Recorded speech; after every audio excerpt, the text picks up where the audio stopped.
यानंतर सातारा जिल्ह्याची धडधडी तो आदरणीय नितीन बापू.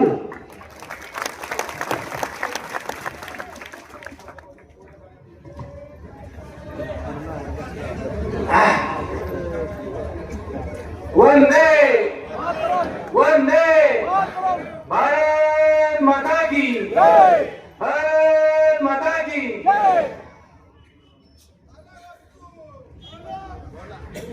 छत्रपती शिवाजी महाराजांचा छत्रपती शिवाजी महाराजांचा.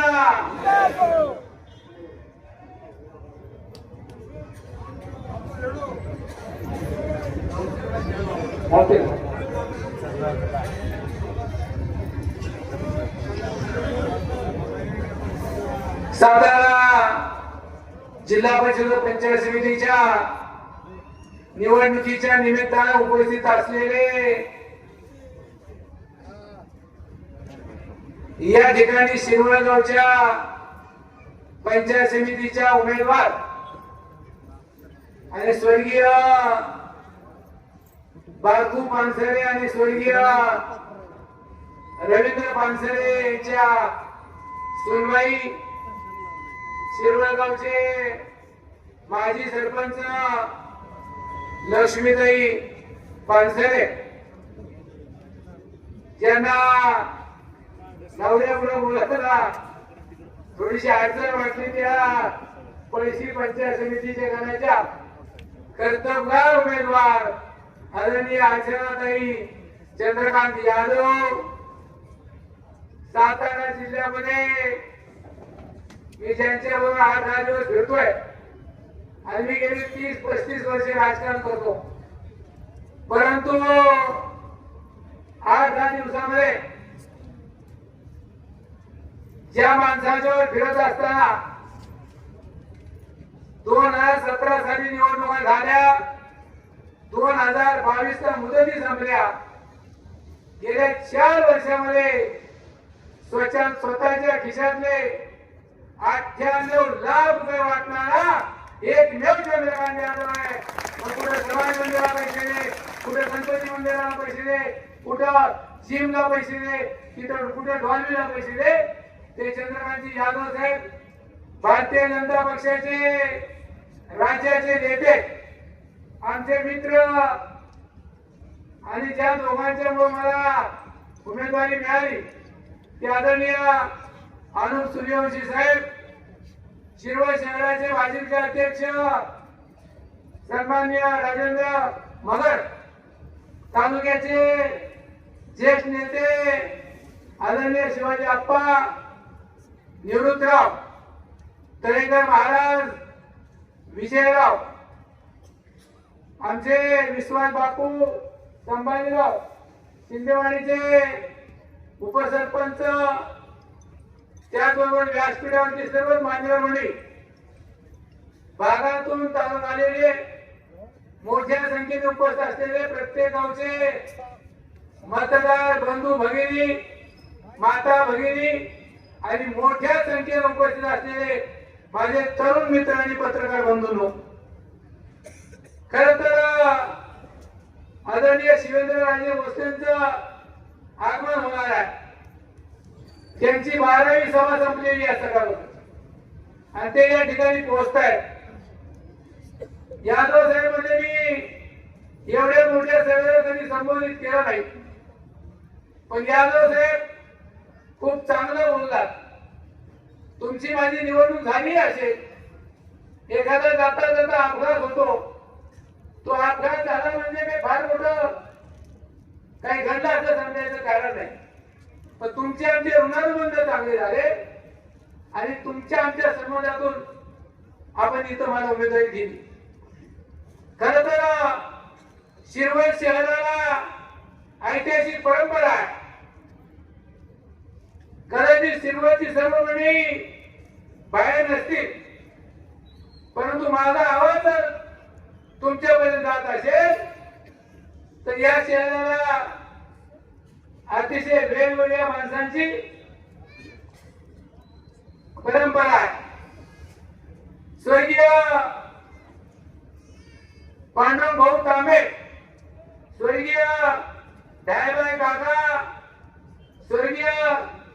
किसनदादा शेटे, पांडुरंग कांबळे दादा, बबे खान पठाण, तुकाराम हरिभाऊ भले पाटील, मारुती शिरसागर, विनायकराव गोलांडे, परशुराम बांगडे तात्या, अल्लाउद्दीन काजी, रामनाना कांबळे, बुवाजी सणस, रवींद्रभाऊ पानसरे, हरिभाऊ बापकर, दामू खान, तयारभाई काजी, माझे मित्र संजय नारायणराव राऊत, भाऊ कबुले, पांडुरंग वैद्य, काशीराव निगडे, नारायणराव पळशीकर, रघुनाथ डोयफोडे गुरुजी, दामू खान पठाण यासारखी बडे बडे मंडळी त्या काळामध्ये शिरवळ सारख्या शहरामध्ये होऊन गेली. हे शिरवळ मध्ये ऐतिहासिक परंपराचं गाव आहे. या गावाला काही सुसंस्कृती आहे आणि संस्कृतीत वाढलेलं गाव आहे. या संस्कृतीच्या गावामध्ये मी एकच निवडणुकीच्या काळात पत्ते पाडतो. कुणावर टीका टिप्पणी करायची नाही, कुणाच्या बाबतीत वेळोवेळी बोलायचं नाही. नव्हे मी माझ्या गावातल्या आणि भागातल्या मुलांना सांगितलं, तुम्ही शिरवळमध्ये जाऊ नका, काही चुकीची घोषणा देऊ नका. आज आम्ही शिरवळकर तुमच्या चरणाजवळ आलो होतो, तुम्हाला नमस्कार करायला आलो होतो, तुम्हाला विनंती करायला आलोय की आम्ही जर काही चांगलं वागलं असेल तर उद्याच्या 7 तारखेला भारतीय जनता पक्षाचे तिन्ही उमेदवार मी स्वतः, लक्ष्मीताई आणि अर्चनाताई यांच्या समोरचं कमळाच्या समोरचं बटन दाबा आणि आम्हाला निवडून द्या. हे आव्हान करायचं तुमच्या गावात. माझा भारतीय जनता पक्षात प्रवेश काय झाला, मी तिकडे काय गेलो या संदर्भात टीका टिप्पणी झाली सुरू आहे. मी भारतीय जनता पक्षात काय गेलो, माझे वडील जाऊन 43 वर्ष झाली. 43 वर्षात त्या माणसानं मांडरदेवीच्या रस्त्याचा पाठपुरावा केला. 84 सालचं निराजोगा धरण, त्या धरणाकडे नीट ठेवण्याकरता आम्ही 25 वर्ष प्रयत्न करतोय. 14 गावांना भाग नाही पाणी मिळावं म्हणून आमचा लढा सुरू आहे. आपण मात्र काहीच करत नाही. करणार आहे, होणार आहे, बघणार आहे. तुम्ही 40 वर्षामध्ये समाज मंदिर, सभागृह, रस्ते, गटर याच्या बाहेर गेला नाही. पण काल परमेश्वराच्या रूपानं जयकुमार गोरे सारखा देवेंद्र फडणवीसांचा उद्भव आला आणि त्यांनी 3 घोषणा केल्या. एक, 14 गावांना पाणी 8 महिन्याच्या आत कारवाई करून मी 14 गावांना पाणी नाही दिलं आयुष्यात कुठलीही निवडणूक लढवणार नाही, हे जर खंडाळ्याच्या जनतेकरता जयकुमार गोरे सांगत असेल तर ते आपल्या तालुक्याचं भाग्य आहे. बजेटच्या नंतर मार्च मध्ये बजेट आहे. त्यांनी झळवाडी लिंबाचीवाडीच्या लोकांना सांगितलं, तुम्ही रस्त्याला आडवे येऊ नका, तुम्ही रस्ता द्या. मार्चच्या बजेट नंतर आचारसंहिता संपल्यावर तुम्हाला 15 दिवसामध्ये आई काळूबाईची शपथ घेऊन काळूबाईचं टेंडर काढतो, हे सांगणारा सुद्धा जयकुमार गोरे.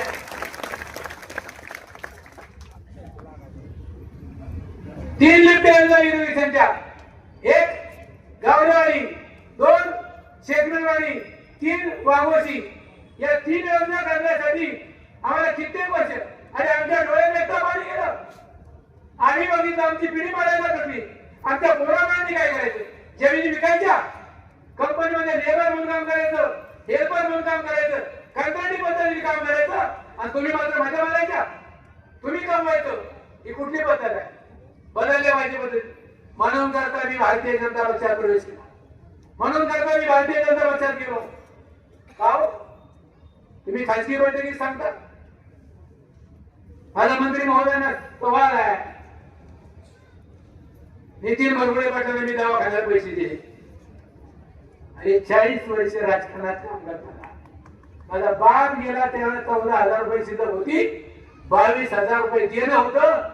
40 वर्षामध्ये स्वतःच्या दवाखान्याला पैसे खर्च होणारा तुमच्या पुढे उभा आहे म्हणून तुम्ही मला पैसे दिले. चोरी केले नाही, कळवून टक्केवारी घेतली, कमिशन घेतलं नाही. माझी आई आजारी आहे, माझी बायको आजारी आहे, माझी वहिनी आजारी आहे, कुठून पैसे आले? एक कुणीतरी उठून सांगायचं नितीन पाटलाचं आमच्या ठिकाणी कंत्राट आहे, एकाने सांगायचं या रोडच्या मध्ये टक्केवारी त्याची आहे, एकाने सांगायचं हा रोड तो करतोय, एकाने सांगायचं की हा पूल वाहत गेला, त्या गावाचा पूल त्या गावात गेला, त्याच्यात कोट्यावधी रुपयाचं कमिशन खाल्लं. आणि एकाने सांगा काय सांगताय नितीन पाटलाला कमिशन दिलं? 25 वर्ष आम्ही तुमची चाकरी केली, 25 वर्ष आम्ही तुमच्याकडे कामाला राहिलो, ही अवधान आमची नाही. आम्ही ते धंदे केले नाहीत. आम्हालाही वाटतं ना तालुक्याला स्वाभिमान नाही का? तालुक्याने काय सगळं ठेवलंय का? राजू मला रामू सूर्यवंशीने काय सांगितलं? मी अनेक वर्ष रामू सूर्यवंशीची भाषण ऐकली. राजापूरचा जोडणारा पूल शिरवळा झाला पाहिजे. काय त्या मुलाच्या अपेक्षा? त्याचा काय फायदा आहे? त्याला असं वाटतं की मूळची व्यापारी पेठ खाली होती, आज खालचा व्यापार संपला, खालचा बाजार संपला. मी अनुप्राव चंद्रकांत यादव साहेब 3 दिवसापूर्वी शिवेंद्र बाबांकडे गेलो होतो. बाबांनी विचारलं किती कोटी रुपये लागणार आहेत? राजा बाबा अनुप्राव सांगितलं 35 कोटी रुपये. मी अनुप्रावला सांगितलं कदाचित ते तुझं एस्टिमेट असेल. बाबांनी सांगितलं मी सार्वजनिक बांधकाम खात्याचा मंत्री आहे आणि छत्रपती शिवाजी महाराजांचा वंशज आहे, लागतील तेवढे पैसे त्या कुणाला देईल हा शब्द बाबांनी दिला. ते इथे येणार आहे, ते इथं तुमच्यासोबत बोलणार आहे. आताच पोलिसांची मला घाई, दारा सर्व संपवा. अरे आमचं नशीब तरी काय? आम्ही कुठल्या विषयामध्ये कधी राजकारण केलं नाही, टीकाटिप्पणी केली नाही. माझ्या हजार कोणावर होता 17 साली माझा पराभव झाला. का झाला, कसा झाला? माझ्या शिरवळच्या जनतेला माझी विनंती आहे, मी 17 साली पराभव झालो, 17 साली पडलो. मी एकाही माणसाला कधी वेळ वाकडं बोललो नाही. कदाचित माझं काय चुकलं असेल, पण 17 सालचा पराभव ठरवून झाला.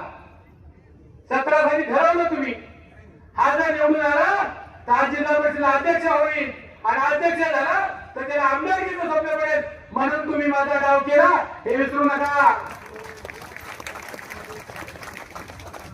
पाठी आपलं धर्म, पाठी आपलं धर्म पाहिजे.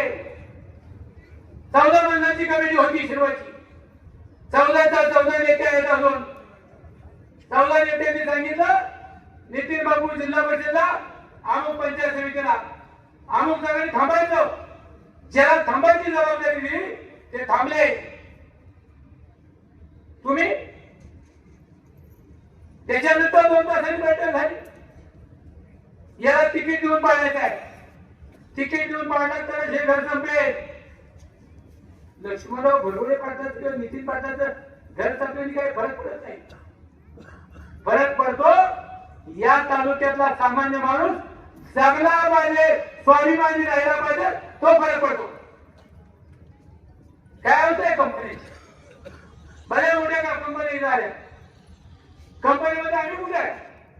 आमचा कुठे विचार आहे? आमच्या जमिनी गेल्या, एकमेव उडाली. मी जमीन विकू नका, जमीन विकू नका, आपल्या जमीन आपल्याला ठेवा. जमिनीला पैसा राहत नाही, जमिनीला पैसा संपला. आज आमचीच पोरं त्या कंपनीमध्ये कंत्राटी काम करतात, कंत्राटी काम पद्धतीने काम करतात. काही युनियन झाल्या, काही संघटना झाल्या, त्याच्या सुद्धा मालक्यात तुम्ही गेला. अरे मला सांगा 82 साली इथं आदरणीय आप्पा आहेत, त्या काळातले शिरवळ पंचायत समितीचे मेंबर आदरणीय आप्पासाहेब देशमुख होते. या मंडळींनी भाऊंच्यावर काम केलं. 82 ते 2026 आम्ही इतिहास मध्येच आहे. आमची परिस्थिती जैशीच आहे. माझी मुलं बघा, माझे पुतणे बघा, माझं कुटुंब बघा. असं काय 5-10 वर्ष करत की तुम्ही कोट्याधीश झाला, तुम्ही सगळं बघायला लागला. अरे तो संस्कृतपणा ठेवला पाहिजे. राजकारणामध्ये बऱ्याच गोष्टी होत असतात, ज्या गोष्टी आम्हालाही माहिती आहेत. परंतु या जिल्ह्यामध्ये राजकारण करताना स्वर्गीय यशवंतराव चव्हाणांचा विचार आपला भारतीय जनता पक्षाचं सरकार आलं. देवेंद्र फडणवीस नावाचा माणूस एक मोठा माणूस देव भाऊ म्हणून या राज्याचा मुख्यमंत्री झाला. काय फरक पडला? देव भाऊंनी अनेक वर्षाची स्वप्न बदलली आणि या स्वप्नाच्या बदलत्यामध्ये सर्वसामान्य माणसाला पैसा दिला. लाडक्या बहिणीला 1500 रुपये दिले. नरेंद्र मोदींनी शेतकऱ्यांना 12,000 रुपये दिले. देव भाऊनी 12,000 रुपये दिले. तुम्हाला खात्यावर पैसे देण्याचं काम भारतीय जनता पक्षाच्या सरकारने केलं. भारतीय जनता पक्षाने तुम्हाला घरात पैसा पोहोचवला. मला वाटतं आता लाईट बी दिवसा आहे, लाईट जात नाही ना दिवसा, म्हणजे लाईट देण्याचं काम सुद्धा त्यांनी केलं. 7,500 पर्यंत बिल माफ केलं. हे भारतीय जनता पक्षाच्या सरकारने केलं. मी तुम्हाला काय सांगतोय, माझी पोटपिढी काय, माझी मागणी आहे. बाबा येत आहे, अतुल बाबांचं कॉलेज इथं होत आहे. कुठलं कॉलेज आहे? शिरवळ सिंधीवाडी हातीमध्ये कृष्णा मेडिकल कॉलेज होते. त्यांचं पहिलं कॉलेज आहे कराडला. त्या ठिकाणी 4,500 मुलं परमनंट आहेत. बाबांनी सांगितलं मी पोहोचतोय. शिंदेवाडी गाव अतुल बाबांनी दत्तक घेतलंय. शिंदेवाडीसाठी वाटतं ते. शिंदेवाडी म्हणजे उद्याचं शहर या पद्धतीचं अतुल बाबांनी ते गाव दत्तक घेतलंय. गाव अतुल भोसलेंच्या माध्यमातून ही मदत तालुक्यात नाही का? भारतीय जनता पक्षाचा नेता हे करू शकतो. नायगावला कैलासवासी लक्ष्मणराव भोगळे पाटलांची पहिली पुण्यतिथी 1983 साली 85 झाली. माझा काय राजकारणात फार संबंध नव्हता, परंतु त्या पहिल्या पुण्यतिथीला विवी चिपळूणकर शिक्षण संचालक यांनी मंगल कांबळे नावाची मुलगी दत्तक घेतली आणि तेव्हापासून नायगाव येथे सावित्रीबाईंचा जयंती सोहळा सुरू झाला. पहिले मुख्यमंत्री कोण आले असतील तर ते नामदार मनोहर जोशी साहेब आले. त्यावेळी माझे मित्र शंभूराजे सहकार मंत्री होते, सहकार परिषदेचे अध्यक्ष होते. नायगावला पुनर्वसनाच्या लोकांना कवठ्याची म्हणजे माझ्यासमोर आहे, वादळ गाजत पुनर्वसन केलं. त्या लोकांना वादळ गाजत जमिनी दिल्या. मग देवघर असेल, साळव असेल, अनेक पुनर्वसनाची गाव आहेत, त्या लोकांना दिलं. आम्ही तेव्हापासून कालपर्यंत नायगावच्या विकासासाठी सातत्य करतोय. दरवर्षी नायगावला मी मांडवच्या रस्त्याची मागणी केली. आमची चेष्टा झाली. गेल्या 2 वर्षामध्ये जयकुमार गोरे साहेबांचं वादळ या जिल्ह्यामध्ये आलं. गोरे साहेबांनी 162 कोटी रुपये एकट्या नायगावला दिले. हे तालुक्याचं पहिलं काम आहे. कधी दिले 162 कोटी? नायगावच्या नायगावला 30,000 लोक होती. 1 कोटी 68 लाखाचा मंडप होता. आणि काल जे भाऊनी सांगितलं, जन्माला आल्यापासून मृत्यूपर्यंतचे सगळे पैसे देण्याचा अधिकार ग्रामीण विकास खात्याला आहे. ते काम करणार आहे. मग मी तुम्हाला मगाशी शेवटचा मुद्दा सांगितला, जो अनुक्रमचा राजूचा मुद्दा होता, सार्वजनिक पुढे येणारा. दुसरा क्रीडा संकुलाची मागणी अनेक वर्षे आहे. तिसरा मुद्दा त्यांच्या पाण्याच्या संदर्भातला आहे. याच्यापेक्षा माझं एक म्हणणं आहे, जर खंडाळा तालुक्यामध्ये किंवा या देशामध्ये, या राज्यामध्ये सावित्रीबाई फुलेंच्या मुळे शिक्षणाची दारं खुली झाली. आता काळ बदलला. बदलत्या काळाप्रमाणे शिरवळ शहरामध्ये उद्याच्या काळामध्ये तरुण पिढीसाठी ज्या पद्धतीने क्रीडा संकुल आहे, त्या पद्धतीनं तंत्रज्ञानाच्या युगामध्ये तरुण पिढीला उच्च शिक्षणासाठी शिरवळमध्ये एआय सेंटर मंजूर केल्यासाठी आम्ही देवेंद्र फडणवीसांकडे पाठपुरावा करू आणि ते सुद्धा इथं करू. शेवटी मुलं आयटीला गेले पाहिजे, प्रगती झाली पाहिजे. हे प्रगतीचं धोरण निश्चितपणे आपलं असेल. आणि मग आता उद्याच्या निवडणुकीकडे वेगळ्या घड बघा. टीकाटिप्पणी होईल, पडसाला माझ्यावरती वेळेवर बोललं जाईल. काही करतील, काही सांगतील, मी आहे, मी आहे. मी निवडणुकीत ठरवलंय, वेळेवर बोलायचं नाही, टीकाटिप्पणी करायची नाही. पण उद्या संध्याकाळी समाज प्रचार संपले झाला. उद्या संध्याकाळी पण मी वेळेवर बोलणार नाही. आपल्या जर उद्या कुणी वेळेवर बोललो तर मला असलं भाषण येत नाही, तुम्हाला माहितीये. मी काय बोलू शकतो एवढंच लक्षात ठेवा. ती वेळ माझ्या होऊ नका, कारण माझ्या एवढं कुणाकडेच नाही. तुमचं जे आहे ना यादव साहेब ते गमळ माझ्याकडे आहे, तर मी बोलू शकतो. यादव साहेब 17 साली तुम्हाला भाऊ कळला नाही, आज कळला. तुम्ही होय केला आणि तुमच्यामुळं आम्हाला खूप संकटांना सामोरं जावं लागलं. अहो मी 2017 साली शिरवळ इथं आहे. मी मतदाना दिवशी शिरवळ आलो होतो, एकटा आलो होतो, एकटा. तो दिवस माझ्या हृदयाला भाव करून गेलेला आहे. माझ्याशी कोण बोलत नव्हतो, माझा नमस्कार सुद्धा कोण करत नव्हतो. मी एवढा वाईट नव्हतो, परंतु याला पाळला पाहिजे, हा संपला पाहिजे. संपलं बा. मीही छत्रपती शिवाजी महाराजांच्या सारखा आहे. सगळे डाव ओपन करायचे नसतात. तुम्ही जो माझ्यावर डाव टाकला तो डाव मी टाकला, फक्त वेळ लागला. 17 साली तुम्ही खुलेआम डाव टाकला, आपण त्यांनी मी काय माहिती. आता तर अतुल बाबांनी सांगितले, जयकुमार गोरे साहेब आहेत, शिवेंद्र राजे, उदयनराजे भोसले, मदन दावे, डॉक्टर नितीन सावंतांचे सुद्धा आम्ही दोघं एकाच पक्षात होतो. त्यांचे काय हाल झाले त्यांना माहिती आहे. आता नितीन नावाची राज बदललेली, तर ते बी भाजपमध्ये, मी बी भाजपमध्ये, आपण सगळे भाजपमध्ये. बघा, तत्व जर पक्क असलं, तत्व पक्क असलं तर चिन्ह चुकत आहे. आमच्या मनामध्ये कमळ बसलं.